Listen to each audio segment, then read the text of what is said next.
Good afternoon, Pats fans, and welcome inside the Brandt Center. My name is Dante DeCaria. He's Drew Posty as we tee up tonight's action between the Regina Pats and the red-hot Medicine Hat Tigers. The Pats are coming off a 4-3 overtime loss to the Moose Jaw Warriors on Saturday night inside the Brandt Center. Mateo Michaels had 3 points. I mentioned Braden Barnett with 2 assists as well.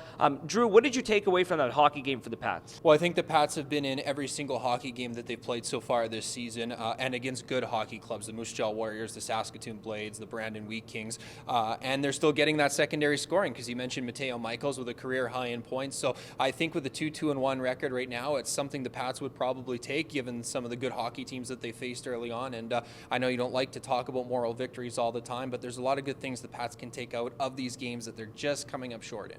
And Kelton Pine made 29 saves on Saturday night. Braden Barnett also picked up a career-high 2 assists in that hockey game. And hey, don't forget about Corbin Vaughn. He has scored in back-to-back games coming into tonight's action. But one interesting fact coming in, the Pats have played 5 games so far this year. They're 2-2-1. 4 of the 5 games have been decided by 2 goals or less, Drew. Yeah, and that brings me back to that point. They've been in these hockey games, and they're against good clubs, and they're obviously going to be facing another good club in the Medicine Hat Tigers this evening, who have really taken a step as well this year. So you got to look back to those games against those other teams that you've played in where you could have won, and you've won a couple of them.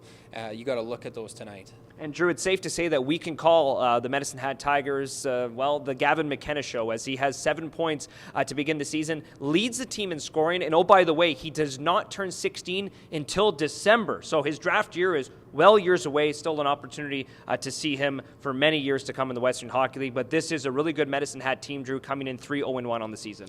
Yeah, absolutely. They've bumped up into the top 10 CHL rankings this past week. And I think we've talked about the Medicine Hat Tigers over the last couple of years. They went from winning 11 games 2 years ago to now being a team that's going to be one of the premier clubs in the Western Hockey League. And yeah, you're right, Gavin McKenna. He's really exciting to watch. He's a really fast skater. We know a lot about fast skaters in Regina, obviously. And that's great. He has that late birthday, so yeah, he'll be around for a while before he sees NHL action. All right, well said, Drew. We've got a really exciting game for you tonight. As you make your way into the Brandt Center, the first 1,500 fans will be getting an alumni poster series poster. Last week was Jordan Eberle. We'll have to wait and see who it is tonight. Also, it's another autograph alley, as Pats players will be signing autographs after the game.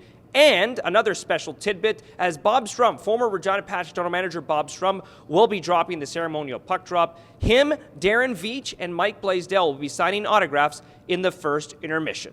All right, that's all you need to know for tonight's action between the Pats and the Tigers. Puck drops at 7 o'clock. Doors open at 6. We'll see you tonight.